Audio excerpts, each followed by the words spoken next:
بسم الله الرحمن الرحيم. ياسين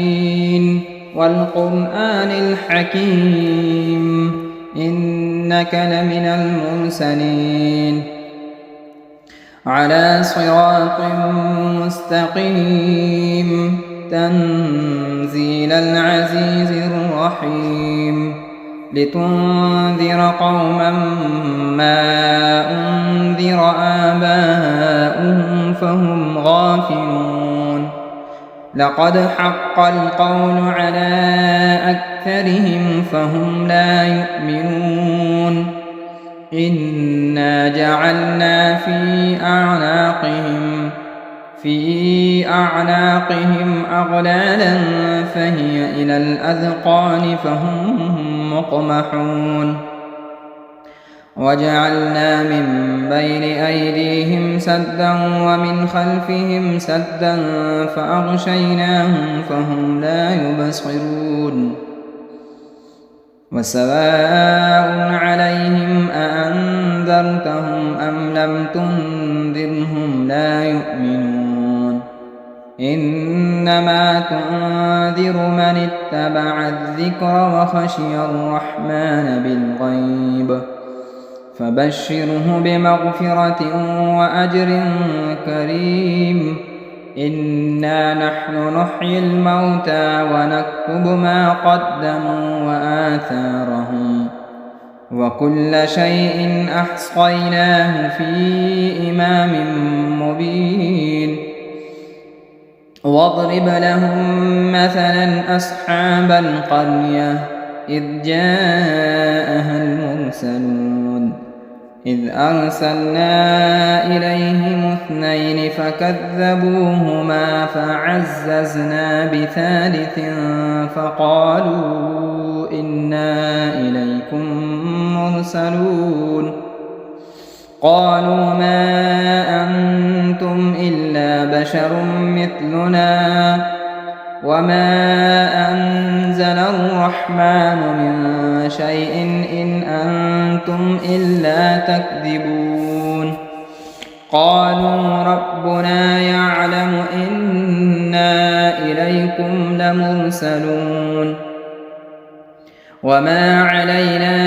إلا البلاغ المبين قالوا إنا تطيرنا بكم لئن لم تنتهوا لنرجمنكم وليمسنكم منا عذاب أليم قالوا طائركم معكم أئن ذكرتم بل أنتم قوم مسرفون وجاء من أقصى المدينة رجل يسعى قال يا قوم اتبعوا المرسلين اتبعوا من لا يسألكم أجرا وهم مهتدون وما لي لا أعبد الذي فطرني وإليه ترجعون أأتخذ من دونه آلهة إن يردني الرحمن بضر لا تغن عني شفاعتهم شيئا ولا ينقذون إني إذا لفي ضلال مبين إني آمنت بربكم فاسمعون قيل ادخل الجنة قال يا ليت قومي يعلمون بما غفر لي ربي وجعلني من المكرمين وما أنزلنا على قومه من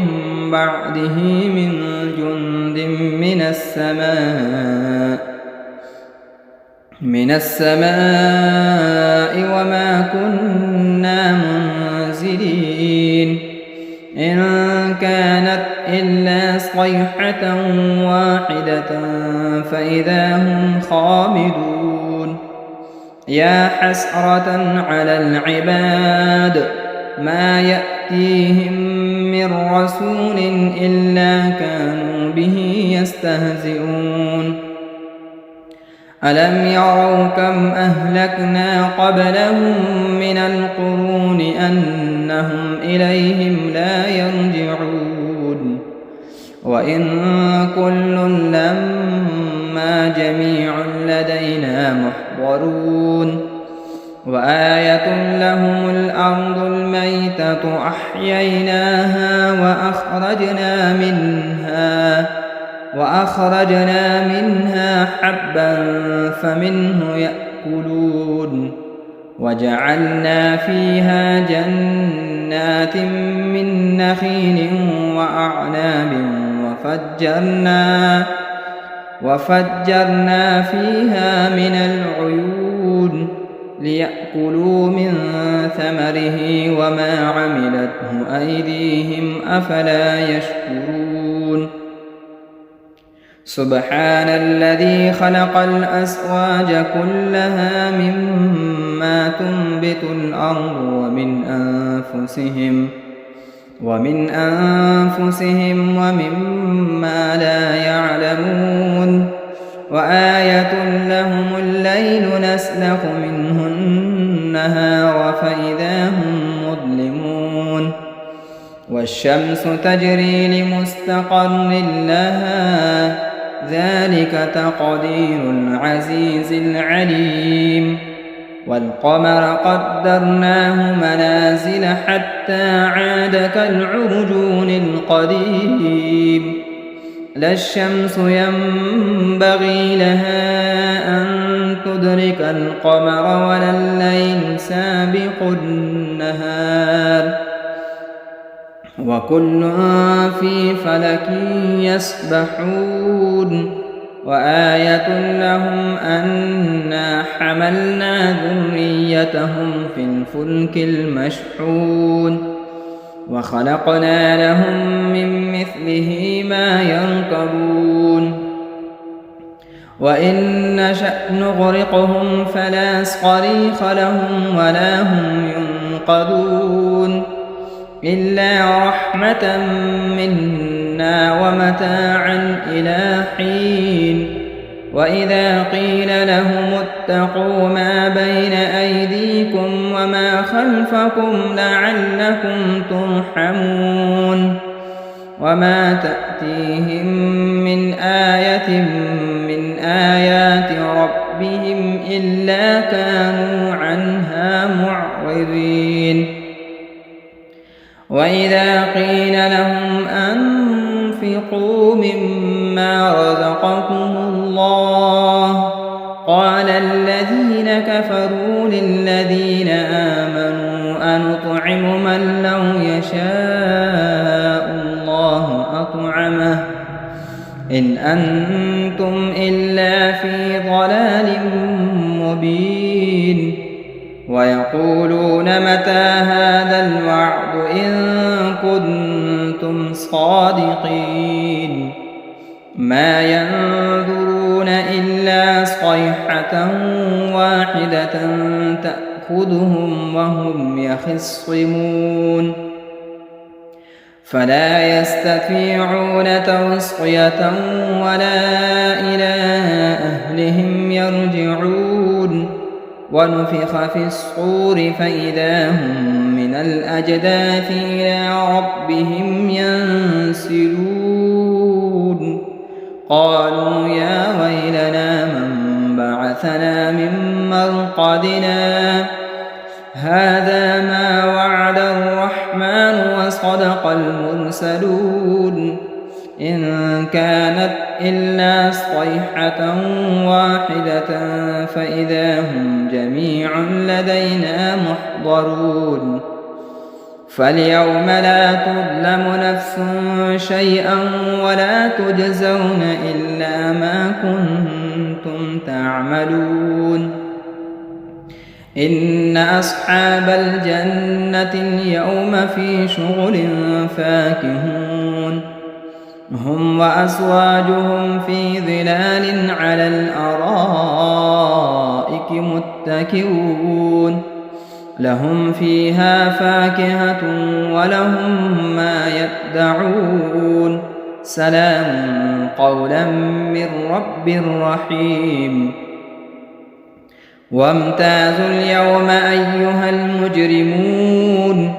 ألم أعهد إليكم يا بني آدم ألا تعبدوا الشيطان إنه لكم عدو مبين وأن اعبدوني هذا صراط مستقيم ولقد أضل منكم جبلا كثيرا أفلم تكونوا تعقلون هذه جهنم التي كنتم توعدون اصلوها اليوم بما كنتم تكفرون اليوم نختم على أفواههم وتكلمنا أيديهم وتشهد أرجلهم بما كانوا يكسبون ولو نشاء لطمسنا على أعينهم فاستبقوا الصراط فأنى يبصرون ولو نشاء لمسخناهم على مكانتهم فما استطاعوا مضيا ولا يرجعون ومن نعمره ننكسه في الخلق أفلا يعقلون وما علمناه الشعر وما ينبغي له إن هو إلا ذكر وقرآن مبين لينذر من كان حيا ويحق القول على الكافرين أولم يروا أنا خلقنا لهم مما عملت أيدينا أنعاما فهم لها مالكون وذللناها لهم فمنها ركوبهم ومنها يأكلون ولهم فيها منافع ومشارب أفلا يشكرون واتخذوا من دون الله آلهة لعلهم ينصرون لا يستطيعون نصرهم وهم لهم جند محضرون فلا يحزنك قولهم إنا نعلم ما يسرون وما يعلنون أولم ير الإنسان أنا خلقناه من نطفة فإذا هو خصيم مبين وضرب لنا مثلا ونسي خلقه قال من يحيي العظام وهي رميم قل يحييها الذي أنشأها أول مرة وهو بكل خلق عليم الذي جعل لكم من الشجر الأخضر نارا فإذا أنتم منه توقدون أوليس الذي خلق السماوات والأرض بقادر على أن يخلق مثلهم بلى وهو الخلاق العليم إنما أمره إذا أراد شيئا أن يقول له كن فيكون فسبحان الذي بيده ملكوت كل شيء وإليه ترجعون بسم الله الرحمن الرحيم الرحمن علم القرآن خلق الإنسان علمه البيان الشمس والقمر بحسبان والنجم والشجر يسجدان والسماء رفعها ووضع الميزان ألا تطغوا في الميزان وأقيموا الوزن بالقسط ولا تخسروا الميزان والأرض وضعها للأنام فيها فاكهة والنخل ذات الأكمام والحب ذو العصف والريحان فبأي آلاء ربكما تكذبان خلق الإنسان من صلصال كالفخار وخلق الجان من مارج من نار فبأي آلاء ربكما تكذبان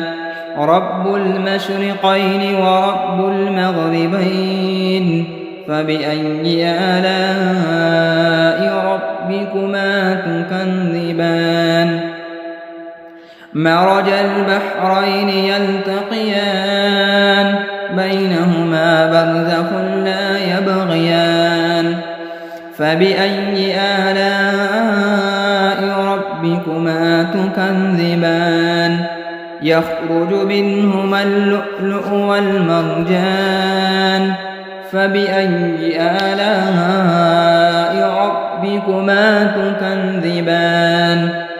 وله الجوار المنشآت في البحر كالأعلام فبأي آلاء ربكما تكذبان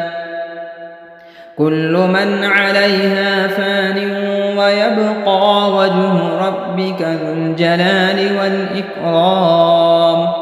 فبأي آلاء ربكما تكذبان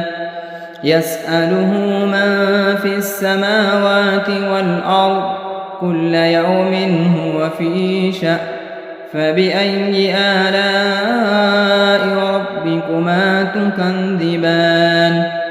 سنفرغ لكم أيها الثقلان فبأي آلاء ربكما تكذبان يا معشر الجن والإنس إن استطعتم أن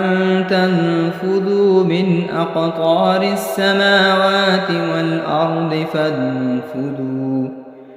لا تنفذون إلا بسلطان فبأي آلاء ربكما تكذبان يرسل عليكما شؤاد من نار ونحاس فلا تنتصران فبأي آلاء ربكما تكذبان فإذا انشقت السماء فكانت وردة كالدهان فبأي آلاء ربكما تكذبان فيومئذ لا يسأل عن ذنبه إنس ولا جان فبأي آلاء ربكما تكذبان يعرف المجرمون بسيماهم فيؤخذ بالنواصي والأقدام فبأي آلاء ربكما تكذبان هذه جهنم التي يكذب بها المجرمون يطوفون بينها وبين حميم آن فبأي آلاء ربكما تكذبان ولمن خاف مقام ربه جنتان فبأي آلاء ربكما تكذبان ذواتا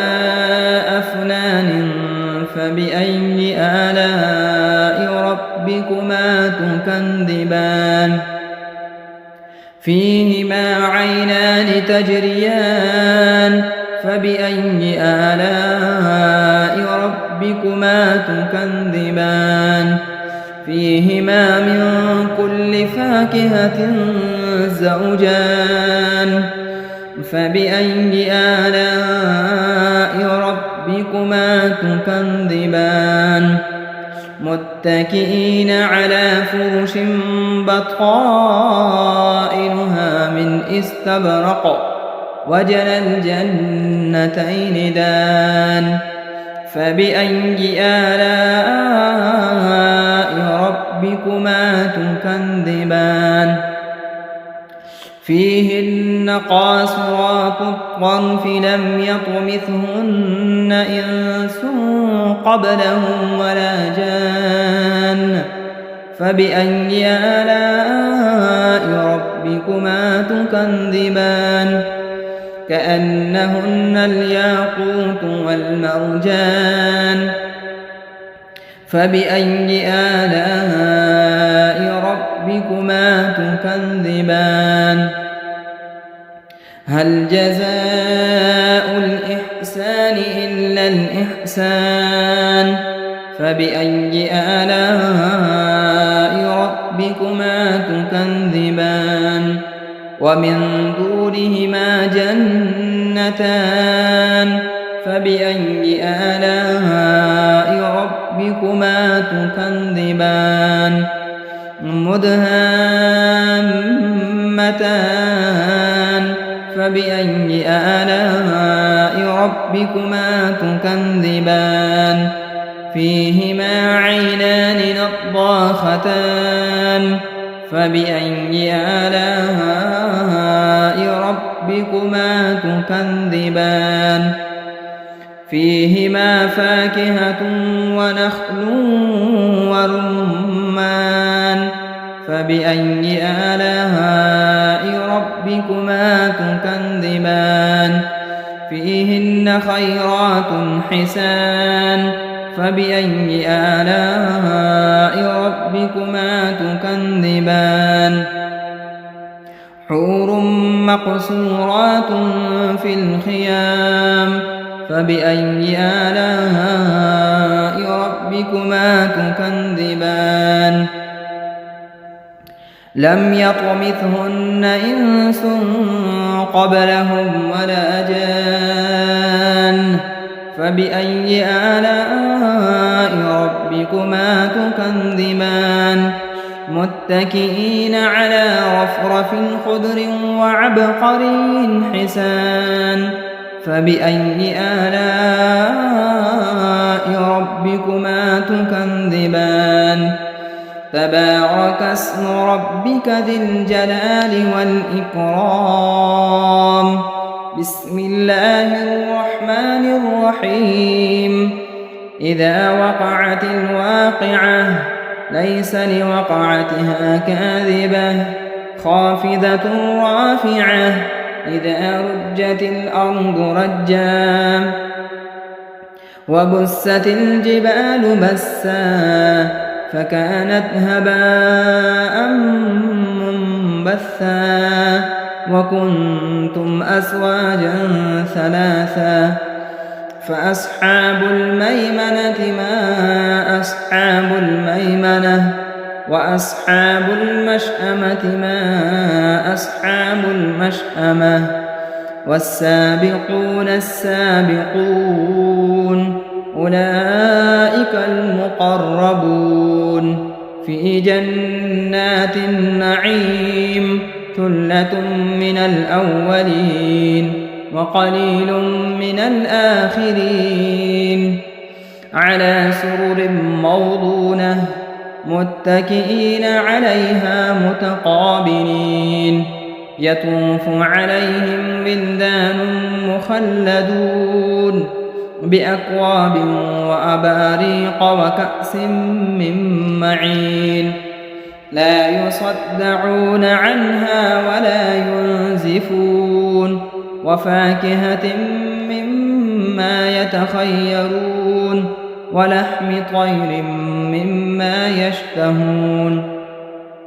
وحور عين كأمثال اللؤلؤ المكنون جزاء بما كانوا يعملون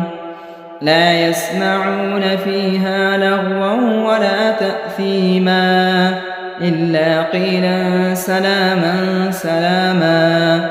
وأصحاب اليمين ما أصحاب اليمين في سدر مخضود وطلح ممدود وظل ممدود وماء مسكوب وفاكهة كثيرة لا مقطوعة ولا ممنوعة وفرش مرفوعة إنا أنشأناهن إنشاء فجعلناهن أبكارا عربا أترابا لأصحاب اليمين ثلة من الأولين وثلة من الآخرين وأصحاب الشمال ما أصحاب الشمال في سموم وحميم وظل من يحموم لا بارد ولا كريم إنهم كانوا قبل ذلك مترفين وكانوا يصرون على الحنث العظيم وكانوا يقولون أئذا متنا وكنا ترابا وعظاما أئنا لمبعوثون أوآباؤنا الأولون قل إن الأولين والآخرين لمجموعون إلى ميقات يوم معلوم ثم إنكم أيها الضالون المكذبون لآكلون من شجر من زقوم فمالئون منها البطون فشاربون عليه من الحميم فشاربون شرب الهيم هذا نزلهم يوم الدين نحن خلقناكم فلولا تصدقون أفرأيتم ما تمنون أأنتم تخلقونه أم نحن الخالقون نحن قدرنا بينكم الموت وما نحن بمسبوقين على أن نبدل أمثالكم وننشئكم فيما لا تعلمون ولقد علمتم النشأة الأولى فلولا تذكرون أفرأيتم ما تحرثون أأنتم تزرعونه أم نحن الزارعون لو نشاء لجعلناه حطاما فظلتم تفكهون إنا لمغرمون بل نحن محرومون أفرأيتم الماء الذي تشربون أأنتم أنزلتموه من المزن أم نحن المنزلون لو نشاء جعلناه أجاجا فلولا تشكرون أفرأيتم النار التي تورون أأنتم أنشأتم شجرتها أم نحن المنشئون نحن جعلناها تذكرة ومتاعا للمقوين فسبح باسم ربك العظيم فلا أقسم بمواقع النجوم وإنه لقسم لو تعلمون عظيم إنه لقرآن كريم في كتاب مكنون لا يمسه إلا المطهرون تنزيل من رب العالمين أفبهذا الحديث أنتم مدهنون وتجعلون رزقكم أنكم تكذبون فلولا إذا بلغت الحلقوم وأنتم حينئذ تنظرون ونحن أقرب إليه منكم ولكن لا تبصرون فلولا إن كنتم غير مدينين ارجعونها إن كنتم صادقين فأما إن كان من المقربين فروح وريحان وجنة نعيم وأما إن كان من أصحاب اليمين فسلام لك من أصحاب اليمين وأما إن كان من المكذبين الضالين فنزل من حميم وتصلية جحيم إن هذا لهو حق اليقين فسبح باسم ربك العظيم بسم الله الرحمن الرحيم تبارك الذي بيده الملك وهو على كل شيء قدير الذي خلق الموت والحياة ليبلوكم أيكم أحسن عملا وهو العزيز الغفور الذي خلق 7 سماوات طباقا ما ترى في خلق الرحمن من تفاوت فارجع البصر هل ترى من فتور ثم ارجع البصر كرتين ينقلب إليك البصر خاسئا وهو حسير ولقد زينا السماء الدنيا بمصابيح وجعلناها رجوما للشياطين وأعتدنا لهم عذاب السعير وللذين كفروا بربهم عذاب جهنم وبئس المصير إذا ألقوا فيها سمعوا لها شهيقا وهي تفور تكاد تميز من الغيظ كلما ألقي فيها فوج سألهم خزنتها ألم يأتكم نذير قالوا بلى قد جاءنا نذير فكذبنا وقلنا ما نزل الله من شيء إن أنتم إلا في ضلال كبير وقالوا لو كنا نسمع أو نعقل ما كنا في أصحاب السعير فاعترفوا بذنبهم فسحقا لأصحاب السعير إن الذين يخشون ربهم بالغيب لهم مغفرة وأجر كبير وأسروا قولكم أو اجهروا به إنه عليم بذات الصدور ألا يعلم من خلق وهو اللطيف الخبير هو الذي جعل لكم الأرض ذلولا فامشوا في مناكبها وكلوا من رزقه وإليه النشور أأمنتم من في السماء أن يخسف بكم الأرض فإذا هي تمور أم أمنتم من في السماء أن يرسل عليكم حاصبا فستعلمون كيف نذير ولقد كذب الذين من قبلهم فكيف كان نكير أولم يروا إلى الطير فوقهم صافات ويقبض ما يمسكهن إلا الرحمن إنه بكل شيء بصير أمن هذا الذي هو جند لكم ينصركم من دون الرحمن إن الكافرون إلا في غرور أمن هذا الذي يرزقكم إن أمسك رزقه بل لجوا في عتو ونفور أفمن يمشي مكبا على وجهه أهدى أم من يمشي سويا على صراط مستقيم قل هو الذي أنشأكم وجعل لكم السمع والأبصار والأفئدة قليلا ما تشكرون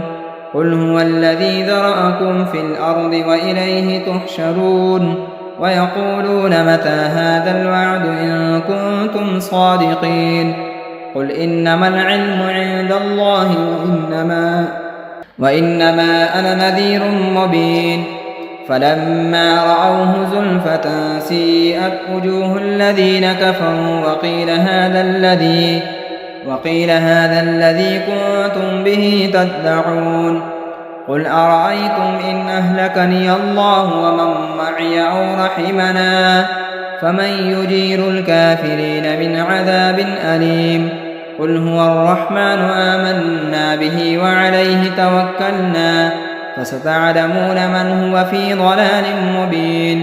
قل أرأيتم إن أصبح ماؤكم غورا فمن يأتيكم بماء معين صدق الله مولانا العظيم.